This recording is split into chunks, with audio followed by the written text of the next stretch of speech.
Town of Prescott Valley, call to order. October 2nd, study session, 2025. Clerk, please call the roll. Okay. Councilmember Lopez. Councilmember Keel. Present.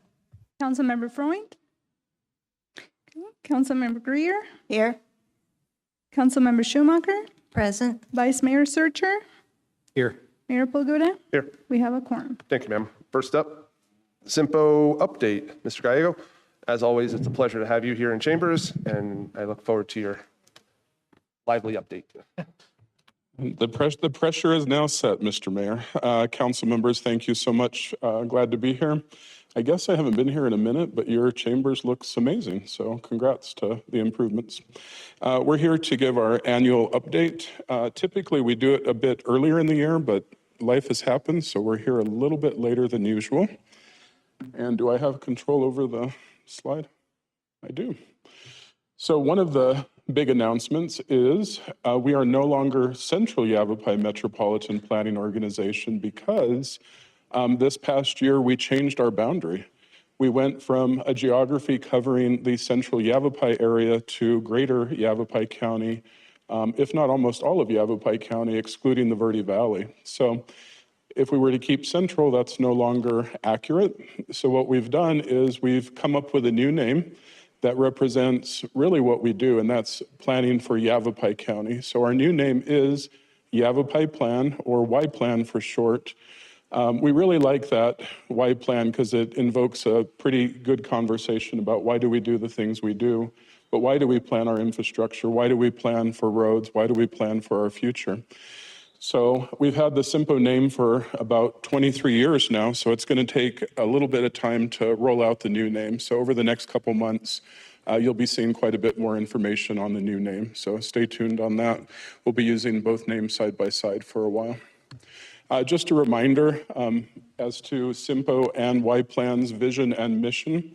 So again, our vision is to promote and maintain a regional coordinated transportation system for the safe and efficient movement of people, goods, and services. So basically anything that's out there moving, hopefully we're a part of it, and hopefully we're helping it to be safe and efficient. Again, a reminder about our mission is we're a regional leadership organization that we focus on planning of the multimodal transportation system, which again includes our highways, roadways, bicycle, pedestrian, public transit, and trails, which you'll hear about in a few minutes. I just made a reference to our new boundary. Again, our new boundary is 6,000 plus square miles. You can see on the map the new area. So while we've picked up a significant geography, really the population has increased, but not maybe as much as some might think. So we've included about almost 25,000 more folks in our area. Again, a reminder, as the executive director, I serve at the pleasure of our executive board, of which Mayor Polguda sits on and is currently the vice chair.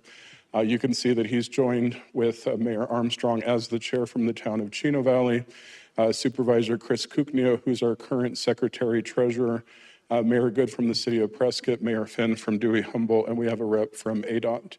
What I'd like to do now is turn it over to my staff and really be able to share some specifics about the planning that we've been doing this past year that really relates to the town of Prescott Valley.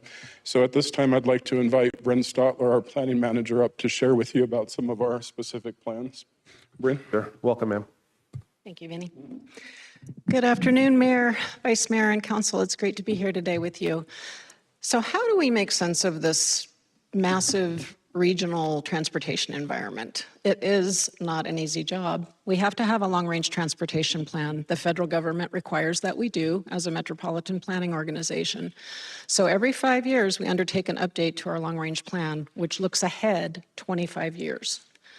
All kinds of things are taken into account in this plan, not just traffic counts, not just congestion. We're talking about socioeconomic data. We're talking about economic development data. Where is commercial development happening? Where are freight corridors? Where do we need large trucks and distributors to get to?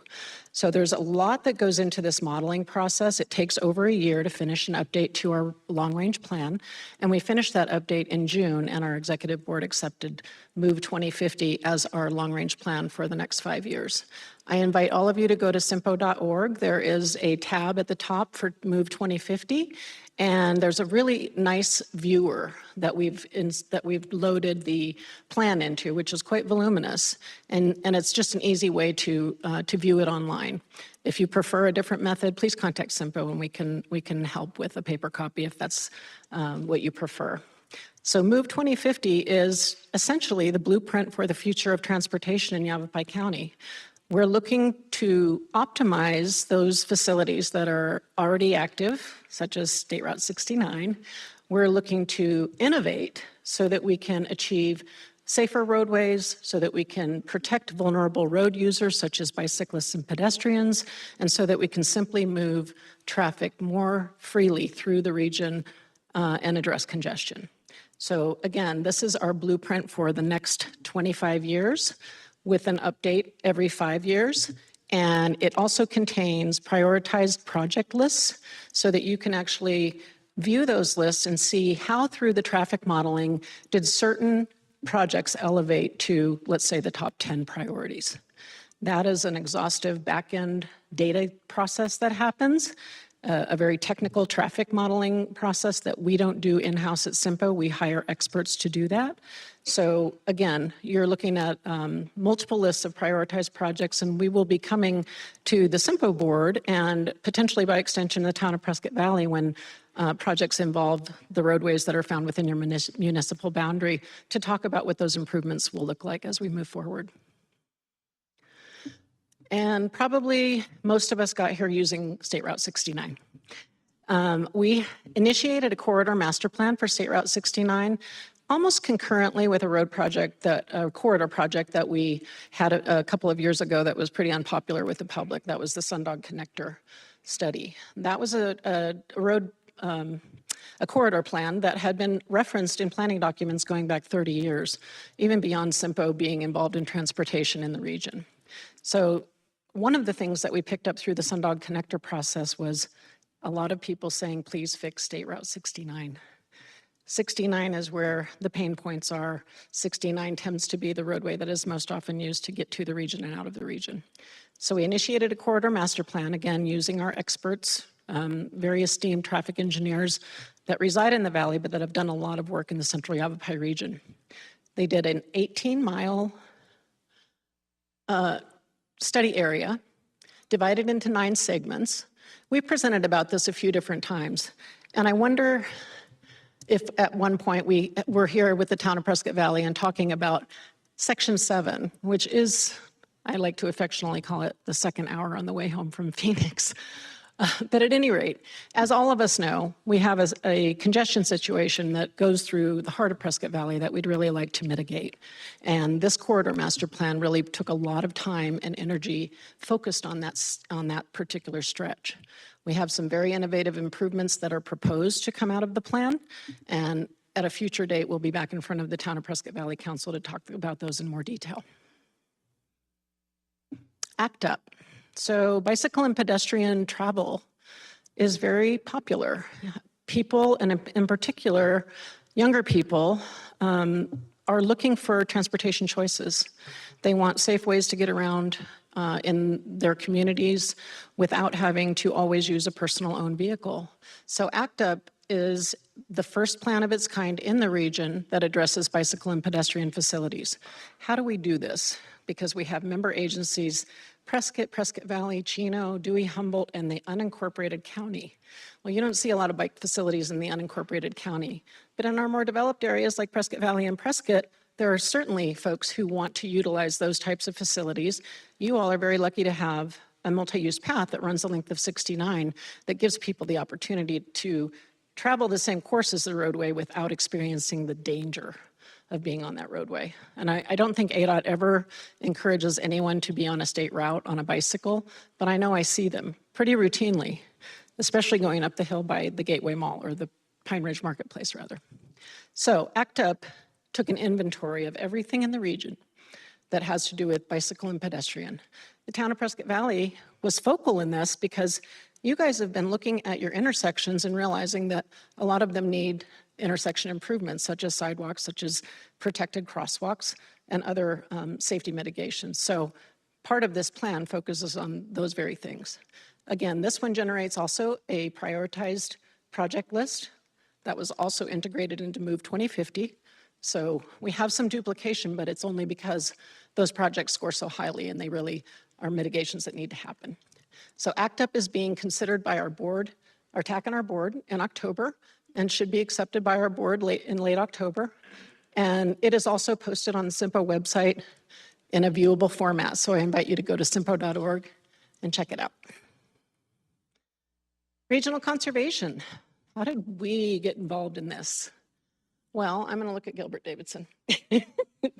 Because in partnership with the town of Prescott Valley, Gilbert shared with us an experience that he had before he came to the town working in Pima County with the Sonoran Desert Conservation Plan. One of the other things we heard from that Sundog Connector Corridor study process was, please don't impact our environment when you are proposing road projects. Well, that's a difficult order because construction does impact the environment, but can we be more thoughtful about it? Can we find ways to mitigate those impacts so that we're not impacting wildlife, so that we're not impacting air quality, so that we're acknowledging open space, so that we are directing people to our regional trail system? We started this conversation in the region about a year, maybe 15 months ago, and we've had nothing but positive response. We engaged the highest levels of city and county management first to ensure that all the towns and cities, our member agencies, were wanting to go forward with this type of conversation. And SIMPO was in a fortunate position because we're not conservation experts, we're not environmental planners, but what we do is facilitate. We bring people together to talk about difficult topics, and we bring information so that decision makers have the information that they need. This is a first step in addressing regional conservation, but I want to share something exciting that came out of it. The first plan has just kicked off, and I'm going to invite Planner Amanda Hart to come up and talk with you about the Regional Trails Plan. Thank you. Welcome, ma'am. Good afternoon, Mayor, Council members. I'm Amanda Hart, planner with SIMPO. Thank you for the opportunity to be here today to talk about the Regional Trails Plan. I want to begin by sharing a little bit about what this project means to me. I was born and raised in Prescott, and as someone who has spent countless hours running and exploring on our trails as an avid ultra trail runner, I've experienced firsthand just how special and unique the Quad City Trail Network is. That's why I'm especially excited to be managing this plan. Trails are more than just pathways through our open spaces. They are connecting communities, supporting healthy lifestyles, and promote tourism and provide resilient infrastructure that benefits us all. This plan is about identifying opportunities, challenges, and long-term visions to make sure our trails we love today are preserved, enhanced, and accessible for generations to come.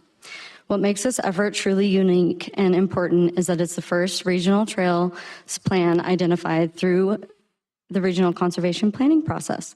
While SIMPO has traditionally focused on planning our regional roadway network, this trails plan represents a shift, recognizing that conservation, recreation, and connectivity are just as vital to our region's future transportation infrastructure. Over the next 18 months, we will be hosting several community events, and I'd like to extend a personal invitation to all of you up here on the dais to come down and participate with us. I'm very honored to guide this process and bring both my professional planning experience and personal passion for trails into this work. Thank you again for your time today to listen about this project. Next is another project that I have the opportunity to manage, and it's called Your Why, Your Way. It's a coordinated mobility plan that we update annually. At its core, this plan is about connecting the dots between many agencies and organizations in our region that provide transportation services. Whether these organizations focus on public transit like Avaline, or individuals with access mobility needs like People Who Care, or disability services such as New Horizons, the goal is to ensure these providers are supported and collaborating with each other. Currently, we have a community survey available, which you will find linked through the QR code up there, as well as the flyers that we passed around. The goal is, oh my gosh, I'm so sorry, lost my spot. This survey is a key tool to help us better understand where the gaps and needs are so we can build a stronger, more inclusive mobility system for everyone in our region. Your help in sharing the survey within your networks would be extremely meaningful and make a huge difference. And of course, I invite all of you to come participate with us as well over the next 6 months. We will be participating in several community events. So please feel free to stop by and come hang out with me. Thank you. Thank you, ma'am. Welcome. Sorry, just a little short. Good afternoon, Mayor, Council. Thank you guys for having us today. I'm Leslie Contreras, the Regional Development Manager for SIMPO. And I'm just here to give you a quick breakdown of what has been happening with Yavaline over the last couple of months. As you guys know, you guys were the original Yavaline owners. I said this at our board meeting a couple of weeks ago, and I expressed my gratitude to Mayor Palguda and leadership for having the vision of Yavaline and for welcoming it. And I want to, again, express that to you guys. As a young professional in this area, understanding the value of transit and being part of it is an extreme honor. And I just am really grateful for leaders like yourselves that have the ability to understand the opportunity that we have with a system like Yavaline. So let's get down to it. So over the last couple of months, officially July of this year, we have taken oversight of Yavaline from the town of Prescott Valley. And again, I would like to express gratitude to all of town staff that helped make this happen. It was a huge undertaking, and it was a great experience because you guys have great staff that support what we're doing, and they have made it a smooth transition. So it was great to be part of that as well. So just to give you a little bit more background, Yavaline has the 2 zones, one in Prescott, one in Prescott Valley. The one in Prescott Valley started September of 2022. The one in Prescott started March of 2024. In the next in the next year, our hope is to connect both zones, Prescott and Prescott Valley, and we know there is a huge need there. That is our next phase that we're taking on, and we're excited to be able to deliver something that the community really needs. So I love this slide. I think that this slide tells the story of the community and the true need of a public transit system. It tells the story of the fact that you guys and we have been able to deliver 99,000 plus rides since September of 2022, which means that we have connected over 99,000 people possibly, or repeated riders to opportunities, to workforce, to hospitals, to education. That is what this slide tells me. The other thing that this slide tells me is that there is a gap. There have been over 132,000 total rides requested, and we've only been able to complete 99,000, which gives us a challenge, and we're excited to take that on how do we utilize technology and our dollars to make sure that we are able to provide as much service to our community members as possible. The other piece I really wanted to highlight is our on-time performance. Just the fact that we're over industry standards is a huge thing. And again, the town of Prescott Valley originally contracted with New Horizons, who is our current operator. They have been able to complete this. This is not SIMPO, this is not the town. It has been New Horizons that has been able to have such great on-time performance. So I really want to give them a shout out. The other thing, our contract with them has come to an end. We're going on a month-to-month as we're searching for a new operator. Our deadline for the RFP that we pushed out was yesterday, and I think Gilbert might know this. Last time we put out an RFP for this area for transit, we only received about 1 or 2 proposals.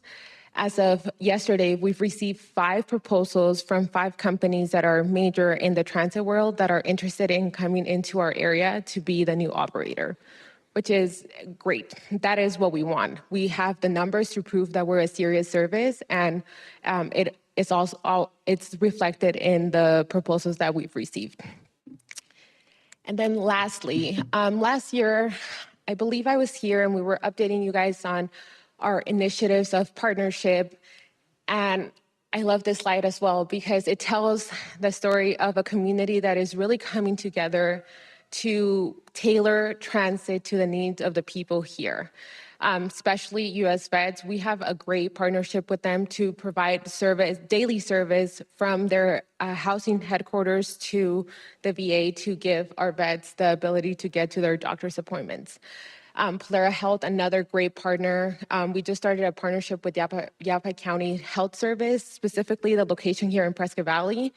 And then Pinnacle Prevention and the Farmers Market gave us a grant to have a pilot service in the Prescott area for Saturdays, which again, it's great partnerships. And the last one, again, that I come from an economic development background, having the ability to get people to job fairs, to their work, it's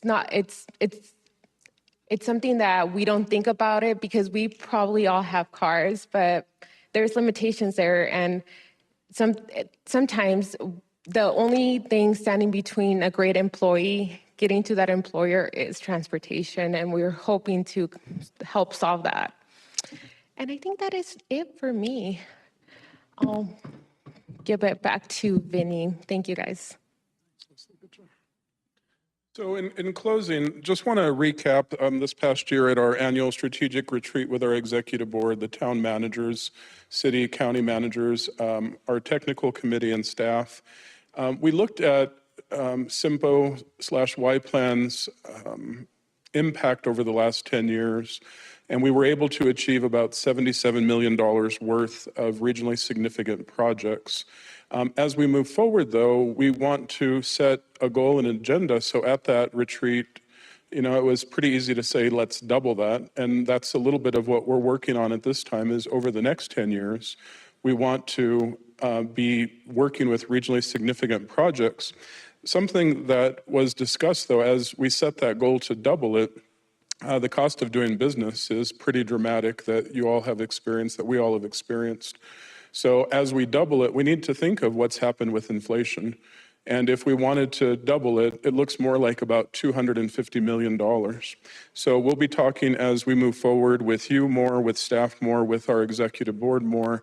But again, as a regional partner with the town of Prescott Valley, we really hope that we can be involved in all possible regionally significant projects. Over that last 10 years, when we look at $77 million, a great example is the Glassford Hill Road project that you all are embarking upon.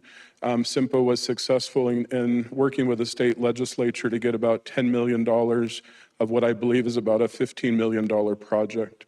And I think that's a great example of, again, the region coming together, the town of Prescott Valley, SIMPO, and really delivering projects on behalf of the people. So with that said, Mayor, Council, it's a little bit, in our 20 minutes like auctioning things off, and we don't mean to be quick and fast, but we know time is precious. We've given you one piece of paper that has a QR code, and we've also put some out on the counter for the public. What that is to the plans that were referenced today. If Bryn could have taken the entire 20 minutes plus an hour just talking about one of those plans. They're hundreds of pages. They represent hundreds of thousands of dollars. They represent probably on average 18 to 24 months worth of work. So again, we don't mean to discount the effort that's in it, but we are also respectful of time and energy. So I encourage you to take the time to, again, look at those plans. With that said, Mayor, Council, happy to answer any questions you may have of us. Council, you have any questions, comments for SIMPO? I just want to say thank you, and I will take the time to go through these reports, and I appreciate all your efforts. So thank you. You're welcome. Sir, I've said it before, you have a small group of dedicated workers on your team that produce a tremendous amount of good things for our area, and we appreciate that. At least I know from a Prescott Valley point of view, our residents appreciate it. You do an amazing job. You impress me every time we have a meeting on what we're doing. And I just want to extend my thanks to you guys. Thank you, Mayor. Could I just Davison. make it, Mayor, members of the council, I just, from a staff perspective, want to thank you, Bryn, the entire team, for your partnership. And you highlighted a number of very complex, challenging initiatives and projects. And your leadership with the trails and our wildlife and open space, and ultimately helping to lead into what will be some challenging regional water conversations, it's not easy. And my hat is off to you for helping to bring all of us together and to have those very, good, robust conversations. All of these items that you're talking about, literally we'll have thousands of people that want to weigh in with different perspectives and different, viewpoints of it. And we appreciate having an entity that we can partner with that can help navigate, create good processes where there's good input, and ultimately keep moving our region along. And just want to thank you guys for that partnership that we have, and being able to work closely with you on what I think are going to be truly transformative and historic positive changes to this region. When we look at the wildlife corridor and the connectivity and open space preservation, that leaves something for future generations, and it's hats off to you guys for helping to do that. Thank you, Gilbert. Thank you. Again, thank you, sir. Thank you, Mayor. Thank you, Council. Next up, item 2B, Prescott Valley Housing Plan Review. Ms. Lyra, welcome. Good afternoon, Mayor, members of council. Following council's direction in 2023 from the housing report, the town in July of 2024 was awarded a grant from the Arizona Department of Housing to create an affordable housing plan.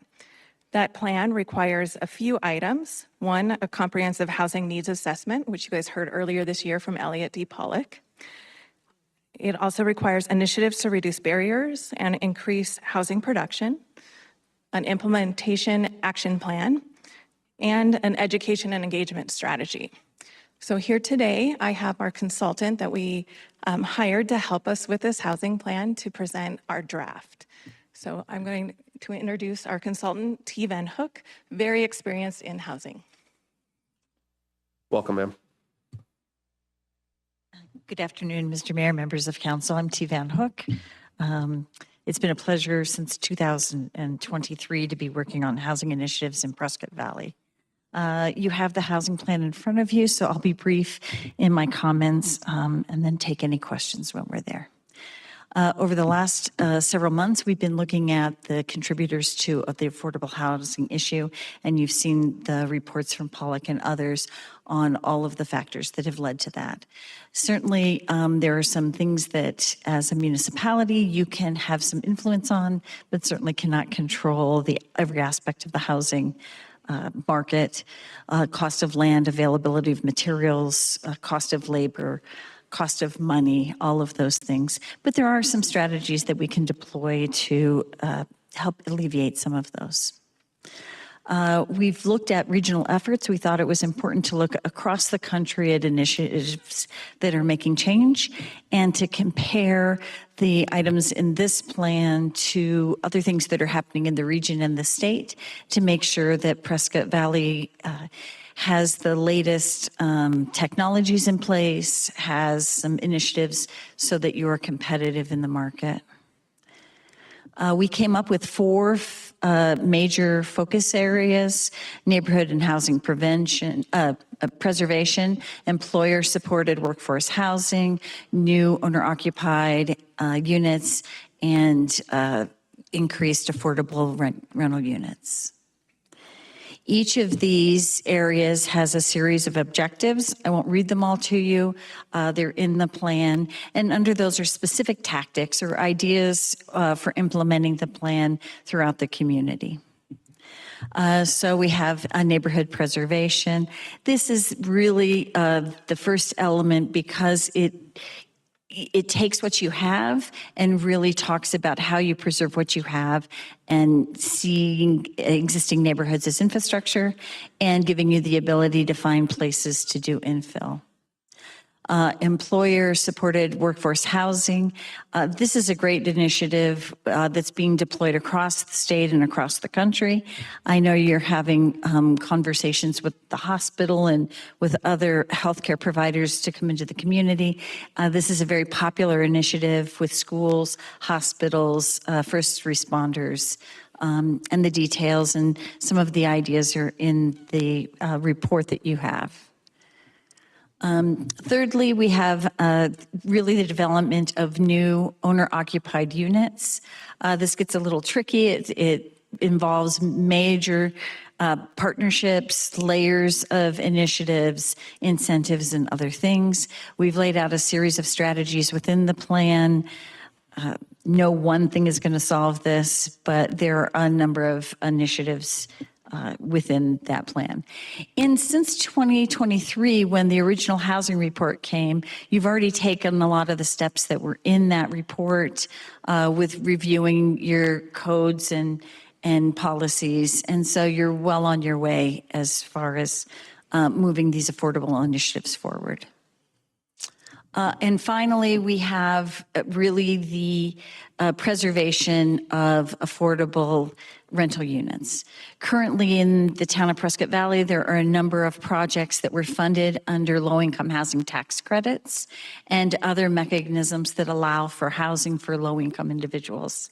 Once those compliance periods are over, the owners have the option of converting those to market rate housing or retaining the affordability. And a lot of times what's really needed from the municipal level is support if they're applying for additional funds to do updates within those properties or maintenance or things that are needed for them to continue to maintain those as affordable units. So within the plan, there are a variety of strategies for working with partners to maintain and increase the number of affordable rental units. Next steps, certainly we're open to comments and suggestions this evening about what you've received in your packet. And then per the grant with the Arizona Department of Housing, an extensive community outreach process will start. That is also outlined within the parameters of the plan. The hope is to do that over the next few months and then come back to your body with some specific recommendations and a refined plan for your approval. And then annually, it's really how you prioritize and set your goals within Prescott Valley that will allow staff to have an annual action plan based on the objectives and the specific tactics put within the plan. With that, I'm happy to answer any questions or would love to solicit comment if any of you have had an opportunity to read the plan. And I don't know if you can answer this question or do you know what our current rental vacancy rate is? I don't have an update, Mr. Mayor, Council Member. I don't know if Tracy does, but we can certainly get that number to you. There was a number given in the Pollock plan, which was a very low occupancy, very low availability rate, a high occupancy rate. And by chance, do you know what the average is for a community of a vacancy rate? What is the going number? So I would say, depending on the pro forma for the property, vacancy rates for affordable housing or for market rate. For market rate housing, a vacancy rate of 10 or 12% is pretty high. For affordable housing, a waiting list of less than 2 years is low. You certainly have a huge task ahead of you. It's a challenge that most communities are having throughout the entire country, not just here in Arizona or not just here in Yavapai County. So I look forward to just at least coming back with an idea. This is certainly not an overnight fix, and hopefully people realize that, and it's more of a long game or a marathon as opposed to a sprint. So I appreciate your work. Appreciate Slayer, her work on this and your team. So thank you very much, ma'am. Thank you. Next up, Town Code Compliance Review.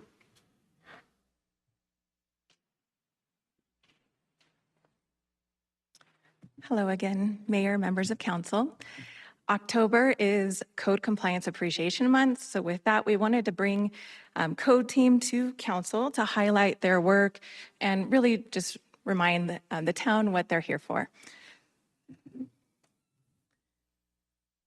So the purpose of code compliance is to support the town's adopted codes that are intended to promote public health, safety, comfort, and welfare of the town, conserve and protect land and building values, and preserve the aesthetic beauty of the community. The Code Compliance Division is responsible for educating, monitoring, and enforcing these codes to maintain community standards. I also, on the slide here, have some examples of just our high-level process of what it takes when our code receives information about a property that's maybe not meeting the standards. So in general, a citizen does provide the complaint to the town, usually through our app or through an email or a phone call. Then our code inspects it. So they'll go out to the property, take a look, see if they are violating any concerns. Then they will also reach out to the homeowner and make them aware of the issue. And then hopefully try to find a resolution to the problem. Ultimately, if the issue goes unresolved over an amount of time, we end up getting the magistrate court involved and we'll issue a citation. Some common code issues that we see in town, weeds being probably number one, especially after the rains. And we are looking for excessive height in weeds. Trailers, RVs, recreational vehicles being parked in the yard. Disabled vehicles being on the property or unregistered vehicles being on the property. Commercial vehicles, you're looking at like your bigger box trucks, tractors being on the property. Open storage, no permit for accessory structures. So when someone puts a fence in or a shed or pergola, it is required that you get a permit. So we do see that quite often. And we have sign issues. So people putting up signs in our right of way, usually they're the little stick ones on that go in the ground there. So our team will pick those up and they'll call them and notify them. We also want to bring to you some other specific codes that we are seeing and having some issues. So I'm going to introduce our supervisor for code, Pat Ruiz.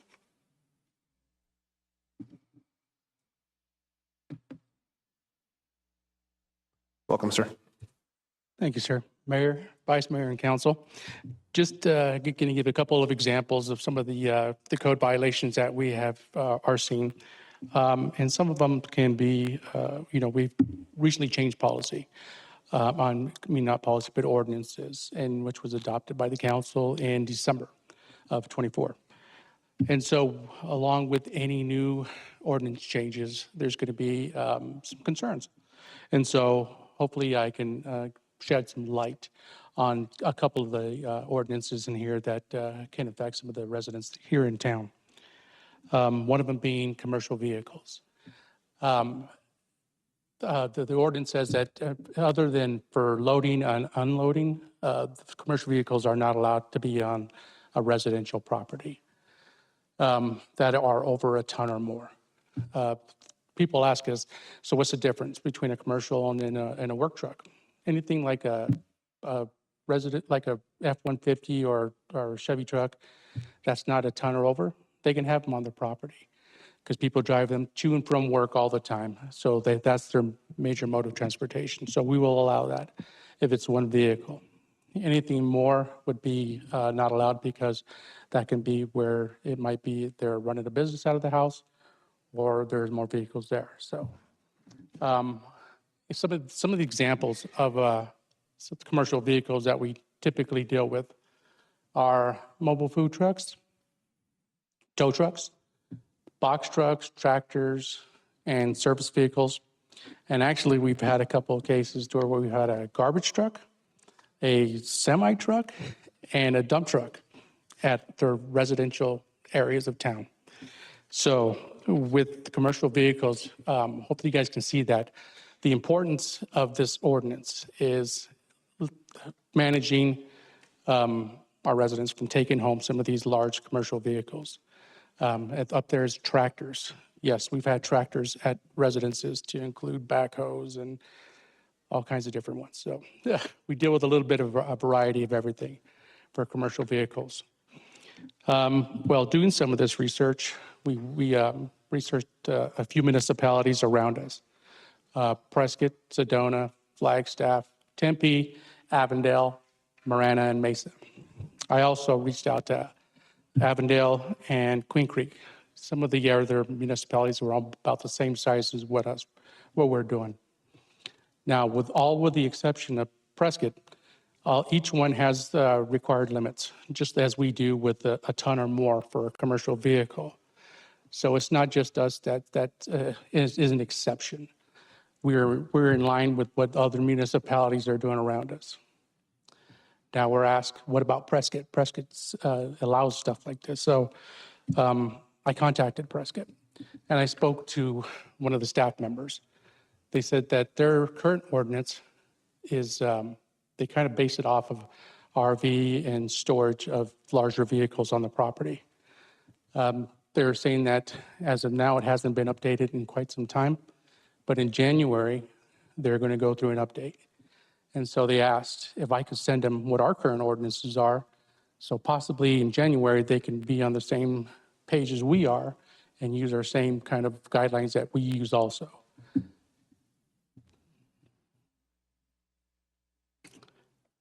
see.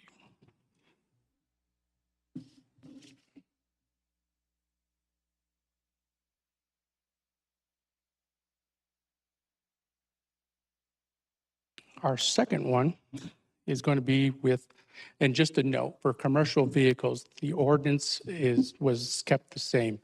It was not changed for the actual commercial vehicles, which is in our zoning code 1310020F6. That has remained the same since I've been here for doing this type of code enforcement. What has changed is the code for mobile food vendors. And for this, it is in connection with state law restrictions, town code also applies following conditions and limitations on mobile food trucks, which it prohibits mobile food trucks to be in residential districts. And these are some of the stipulations where they can operate within 250 feet of a residential district.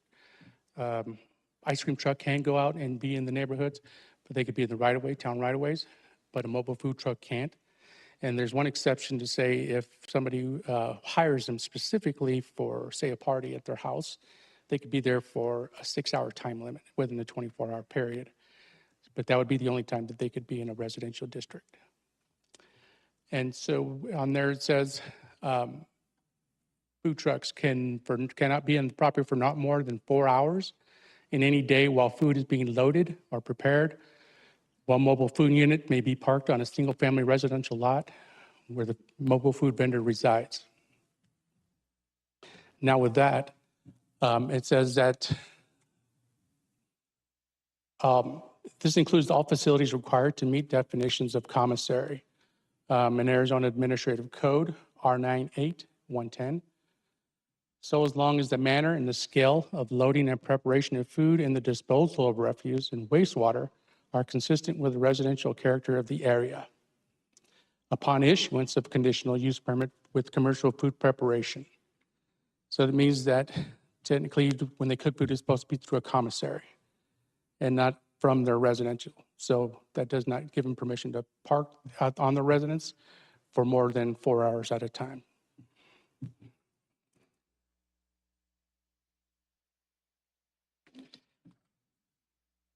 So with these two slides, is there any questions that you guys have for me? Yes, sir. So the picture we have here of this van with the, I don't know, whatever they're selling. So that's deemed a commercial vehicle, correct? Anything that's going to be over a ton. Well, but does it, if it sells product, like as a mobile food vendor, that's the same, if it's under 1 ton, would that fall under that? Correct. This would be prohibited from parking in residential? Correct. I just request staff, let's try to review and just go out and try to see some other options for things such as mobile food vendors. I totally agree with the commissary requirement for them going off-site. I believe it's also a health code requirement that they have to have a commissary location. I just think if someone's starting up a mobile food business, such as this van right here, I don't know what viability they would have to go park it somewhere. I don't know where they would be able to put it other than at their house. And perhaps if we make some sort of rules where it has to have a hardscape where it's parked, I see this as no different than a vehicle. And as long as it's not really operating from their front yard, I think it's something we should at least explore and have more of a discussion. I'll ask Ivan this question. I see that our code, it just titles ice cream. If you can sell ice cream, you can have this. How old is this code? Actually, that was changed just a few years ago. Just, yeah, updated anyway. I just think we should be able to explore a little bit further in regards to what, I mean, we shouldn't just say only if you sell ice cream. It should be something else. I think in 2025, we should be able to at least encourage entrepreneurship in regards to selling food. I mean, these are becoming more popular. They're not your old roach coaches that people kind of think about when they think of mobile food vendors. And I just think it's an opportunity for residents to level up. And if they have an opportunity to park something like this at their home, I think we should at least explore that. And I'm not saying we have to go to it, but I think that we should do something similar to what Prescott's doing. That's all. One of the things we've had in our internal discussions is a reminder that we really have to be careful about making distinctions between certain types of commercial trucks versus others. And so once we open the door, we do have to kind of open it up for any commercial. And I would like to see what that looks like, because there's definitely, I don't want to see garbage trucks parked at a house, right? But if it's something more of a commercial vehicle, I think it's something that we should at least be less of an HOA type for the core of town and more of people live out of an HOA for a certain reason. I think we should be able to open up their options a little bit. I definitely disagree with tractors and, like I said, garbage trucks and things like that. And I don't know if there's a way to differentiate between the two, but at least be able to maybe explore a little bit further and go from there. So I'd be curious to see what Chino Valley does out there. I know it's a little bit different, but I'd like to see what that looks like. That's all. Yeah, they're more of a rural community. More of a rural area. And they have more density on their properties. Yeah. So- I mean, Sedona doesn't even let you have, certain colors in their town, let alone a vehicle. It doesn't surprise me for one moment they don't allow this vehicle in their residential area. So just a thought, just to throw it out there and see what could happen. Because we do get a lot of phone calls. I don't know about other council, but food trucks are becoming more and more popular, and they're trying to figure out what works and what doesn't work. We get most of our complaints from citizens, and then we also get some from realtors that say when they see these trucks, commercial vehicles parked, and it's harder for them to sell their property. And And so that's one of the things we have to, keep in the integrity of the neighborhood by making sure that it is able to for people to drive down and say, okay, why does that house have this big truck? Why does that one have that big truck? No, I It just keeps integrity. totally understand that. I think the challenge comes with people have boats and RVs or campers, and some are very good with parking them in good locations. And it's just something, again, we're not an HOA in the core, and I think residents should be able to do certain things. Because there's some homes that we see where there are multiple cars. They all may run, which makes it a challenge for you guys to go out there because they'll tell you, hey, it's not a disabled vehicle, but it runs. But they're parking 6 across in the front yard past the garage, and that's allowed technically. And it makes your job very difficult, and it's definitely not easy, and people aren't happy to see you when you show up. So I appreciate what you guys do. I just want to be able to try to give you guys a little wiggle room too when you get those complaints. Sure. And just like when we receive these complaints, just like with anything, we're going to, with any kind of ordinance change, we want to make sure that the public is well aware of what we're doing, of what our plans are to address this issue, and anything that's going to take for them to be aware of these new policy or changes. And so that would be whether it be on social media or whether it be town meetings, to where we can discuss this openly and get their feedback, and then make sure that we work with them in order to address the issue. And as much as we love doing surveys, we might throw this one out too, to see what it's out there and see what someone thinks on this one. It's worth a shot. So, Vice Mayor? Matt, I just wanted to say, as someone who interacts with your team frequently in my other job, I just wanted to say thank you for your team's professionalism and just all the hard work you guys do. Thank you, Vice Mayor. That's it. Thank you, sir. Thank you, ma'am. Great job.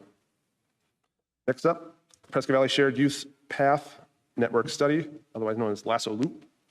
You are not Ms. Reuter. I see Ms. Reuter in the back. Yes, sir. I'll be presenting this one for y'all. Mayor, Vice Mayor, Council, before you tonight is the update to the Prescott Valley Shared Use Pathway Study, also called the Lasso Loop.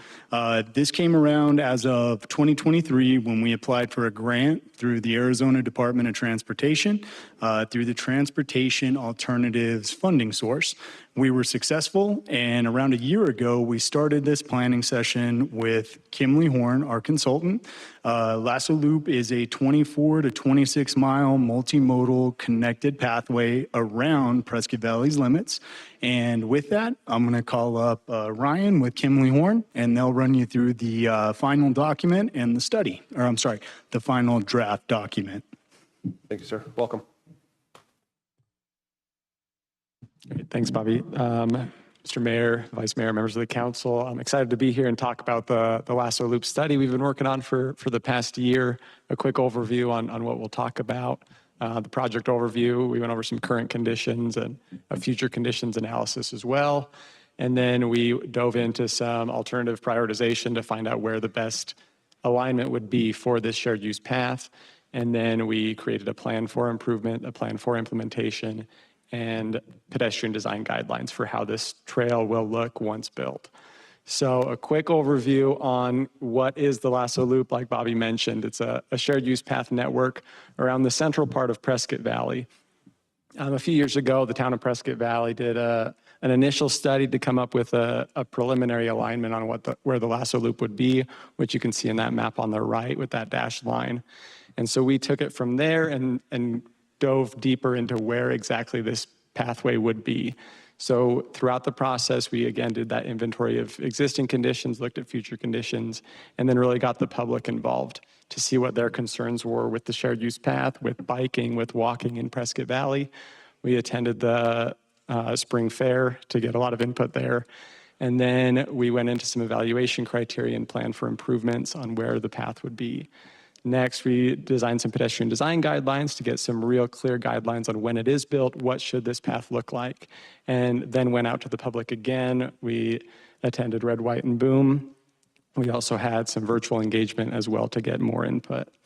So looking at current conditions, we looked at the existing land use to see where the best place would be for this alignment. We looked at active transportation demand analysis. We looked at existing traffic patterns and overlaid that with housing density, with other travel patterns to see where people are walking, where people are biking. And then we looked at active transportation destinations. Where do people want to walk to? Where do people want to bike to? This included grocery stores, parks, community centers, and housing as well. And then looked at active trip potential. Looked at where people will walk, which typically people will walk about under a mile. They're willing to walk. If you get them on a bike, they'll bike about 1 to 3 miles. And then looking at micromobility, which includes electric bikes or e-scooters, they'll go about 3 to 6 miles. Next, we looked at the existing conditions of the transportation network here in Prescott Valley, looked at the trails and the sidewalks. We know Prescott Valley has good shared use paths already, so we definitely wanted to connect this into that pathway network. Then we looked at the roads. We looked at the functional classification. We looked at speed limits, traffic volumes, and number of lanes, all of which impact the level of comfort, level of safety that people experience on a shared use path. We also looked at the vulnerable road user safety assessment. We looked at the crash analysis over from 2019 to 2023 to see where those crashes were occurring that involved a pedestrian or involved a bicyclist. We also looked at Prescott Valley Safety Action Plan, which I believe was adopted in February of this year, which was an awesome plan to review, to see what was happening within the town of Prescott Valley when it comes to bicyclists and pedestrians. And then we looked at the future conditions. We looked at future land use. We looked at growth areas, population growth using SIMPOs Y plans, travel demand model to see where population was going to grow and where employment was going to grow. And so we took all that and then dove into where this alignment could be. So looking at the entire Lasso Loop, we divided it up into 17 different segments just for ease of use. As you can see on this map, each segment was given a number of alternatives that we would analyze to see what would be the best path forward. We had a technical advisory committee which helped us come up with some performance measures to analyze each segment of each alignment and came up with these performance measures. We looked at land ownership and development. We looked at construction feasibility. We looked at safety, accessibility, cost, and then public and stakeholder support. And then we dove deeper into that to come up with evaluation criteria for each of these performance measures. When it comes to land ownership and development, we looked at development timeline. Was there an opportunity for the town to take advantage of development that's already occurring to save some money on that cost and kind of pass that on to the developer a little bit? And right-of-way dedication. Would certain segments need more right-of-way? Would certain segments need less right-of-way? And then construction feasibility. Were there physical barriers such as segments being within a floodplain? Was there an opportunity for underpass or overpass opportunities at major roadway crossings, which was a big push from the public when we were in the outreach stage, is crossings of major streets. We saw that also in the safety analysis that was a major concern. And then utility conflicts. Would any utilities need to be moved for any of these segments? Looking at safety, we looked at, again, crossing exposure and alignment exposure. And then accessibility. We really wanted this trail to be something that people actually use. We don't want the town of Prescott Valley to go through all this effort to construct a beautiful trail, then for nobody to use it. So we looked at surrounding land use. We looked at activity center access. Can they use this instead of a car to get to a park or to get to the grocery store? And then we looked at network connectivity. Like we mentioned, Prescott Valley has some great shared use paths. So how do we connect the Lasso Loop into what the town of Prescott Valley has already done? And then looking at cost, we looked at construction cost, we looked at maintenance cost, because we know, maintenance dollars are a lot of times harder to come by than construction dollars. And so we wanted to definitely put that into this evaluation criteria. And then also concurrence with the town's current capital improvement plan. Are there projects coming up that we can take advantage of, or the town can take advantage of to construct this trail? And then finally, public and stakeholder support. So with our technical advisory committee, we again asked them which of these evaluation criteria was most important to you. How should we weigh this as we're looking at each of the segments? And to the technical advisory committee, the most important was land ownership and development and construction feasibility. So that was given the highest priority while we were evaluating each of the individual segments. And so now I'm going to turn the time over to my colleague, Andrew Baird, who will talk about kind of the results of this analysis and the pedestrian design guidelines. Welcome, sir. Thank you for having me. How far does this microphone go up? Like Ryan said, Andrew Baird with Kimley Horn out of the Prescott office. Thank you, Mayor, Vice Mayor, and Council for having me here today. I'm going to dive into the plan for improvements as we refine this down to kind of a recommended alignment that's going into the draft final report, as Ryan mentioned. So we follow the alignment alternative prioritization results with the exception of several locations. So kind of as we work our way around, segment D and F use an at-grade and underpass crossing. That's at several locations. As we mentioned, the priority was if we can separate the multimodal users from traffic, let's do that and use existing culverts. But in some cases, we do have an adjacent crosswalk that we can use. So up there near Roundup, we have an existing culvert that we can use. But obviously, if we start to get heavy rainstorms, we can't use it. So we have an alternative route that's at grade that we would cross with either an activated signal or a striped crosswalk. As we look at segment H, we actually use both sides of the Agua Fria. So as we kind of work our way east, we're running around the north side, then we cross it to the south, and then work our way all the way down until we get to segment I. Segment M is recommended to use both sides. This actually gives us that loop down there at the south end. We had numerous discussions on how to actually continue the loop through as we kind of reach kind of a natural termination point down there near Cherry Road. And so ultimately we loop back up down the west side as we come back up following M2. Then we cross Bradshaw at grade and then work our way west again as we cross 69 at Bradshaw. And then segment O just kind of follows along and lines up with segment N through the Fain property. This goes back to what Ryan was talking about. As we work our way through, we obviously have various sections where we're following, in some cases, the Agua Fria River, where we're running in a floodway. In some cases, we're looking at future development, how we can kind of follow some of those potential alignments. And then obviously kind of on the west end, we're running along Jasper, running through that already developed area. So that's where we kind of get a different variety of different finishes and conditions for which the trail will ultimately, or where the path will ultimately run. So then recommended trailheads, again, starts to tie into kind of major networks within the town.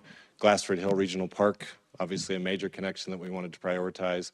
Iron King Trailhead, Antelope Park, just again as we kind of work our way clockwise. D, we're looking at tying in at Lakeshore Drive. Sarah Jane Lane and Valley Road is down near segment E.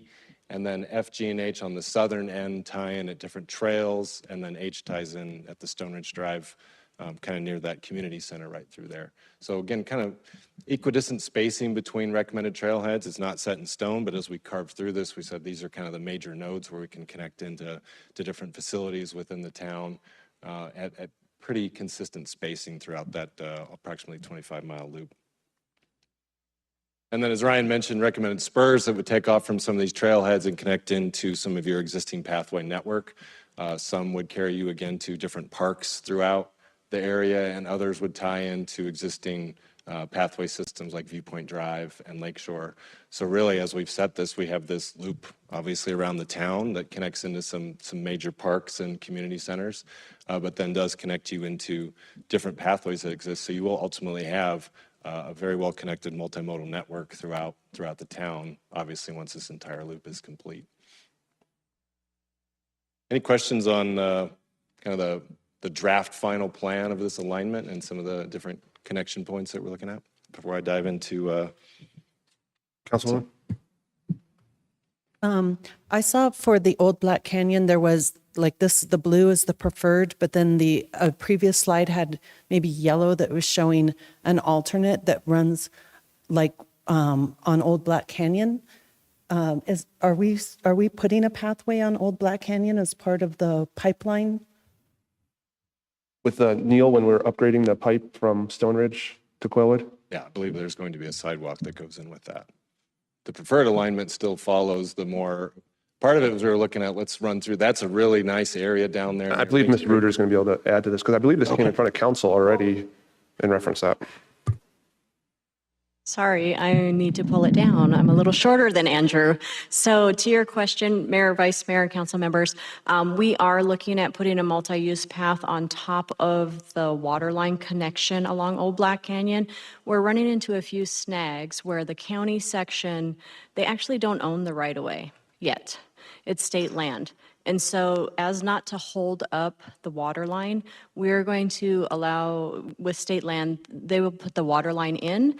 And if we get funding for the multi-use path in the 1 mile section from Stone Ridge over to 1 mile to the east, we will run the path there. And as soon as the county gets their right away, we'll work with the county to install the rest all the way over to Country Club. So with this plan, we'll have two paths. There'll be one running on the Old Black Canyon, and then there'll be the other one that is part of Lasso Loop. Yes, because, and the reason we have two pathways is one, the blue pathway is more the scenic pathway that we would really like to see. But as Old Black Canyon builds out with potential residents in the future, we don't want to throw away that connection along Old Black Canyon either. So eventually we'll probably have one that runs along Old Black Canyon as it continues to widen out in that area to allow for residents in that area. And then the blue would be the more scenic where you could actually do the 26-mile around. Thank you, ma'am. Any other questions on the alignment?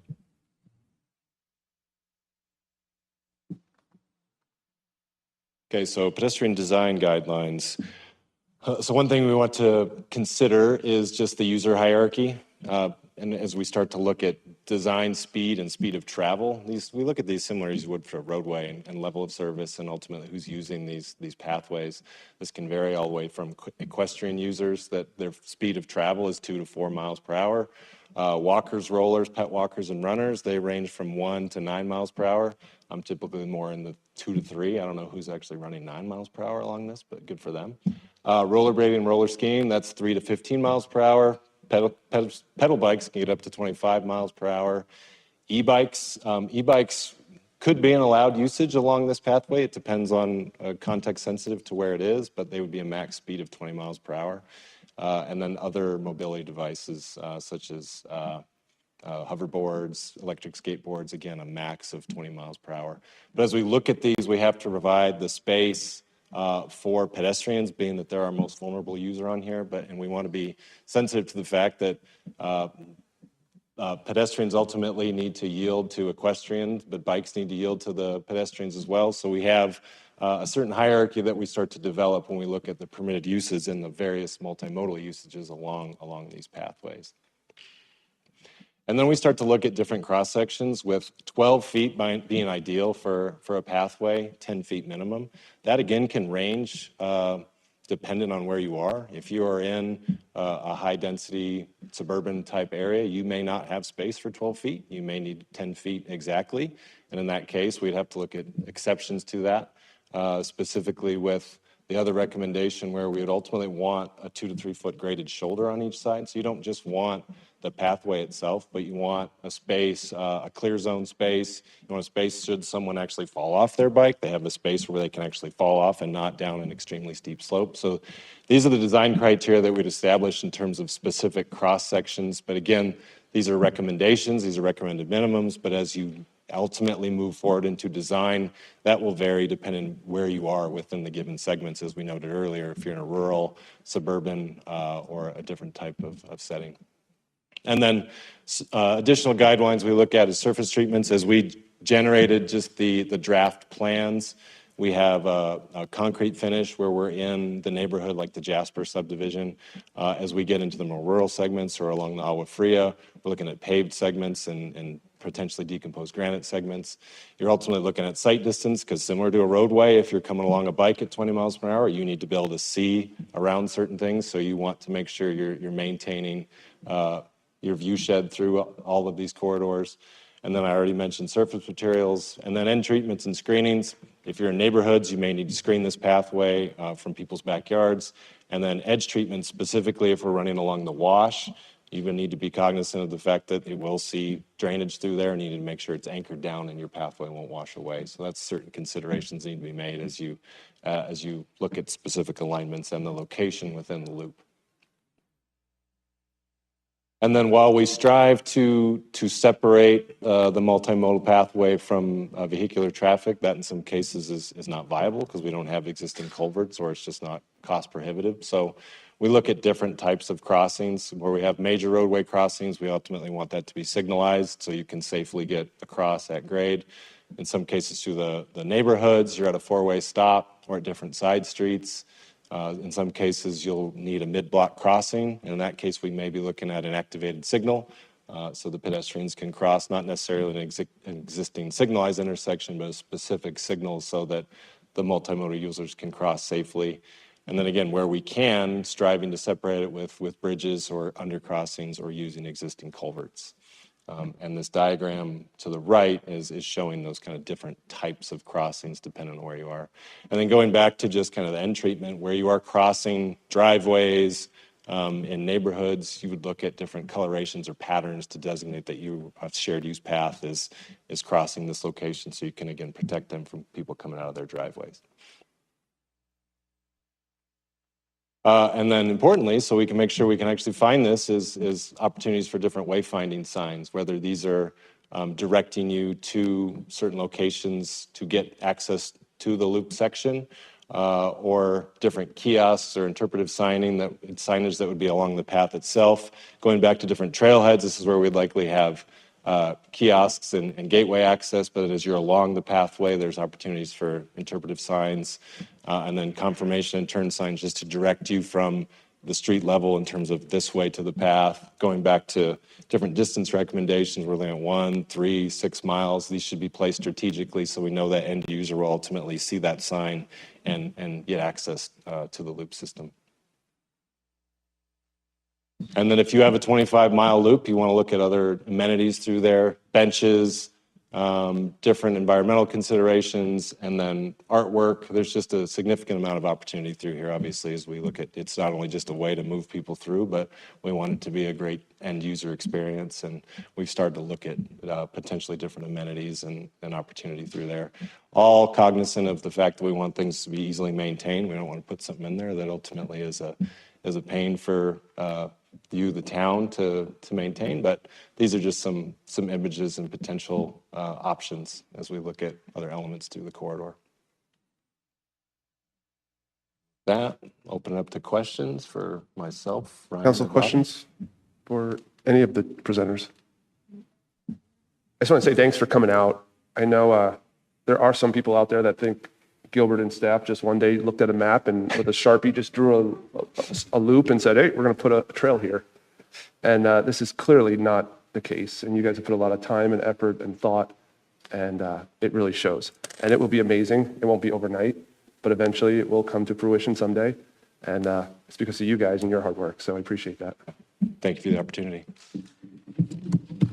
Anything else for the good of the order? Folks, have a great night.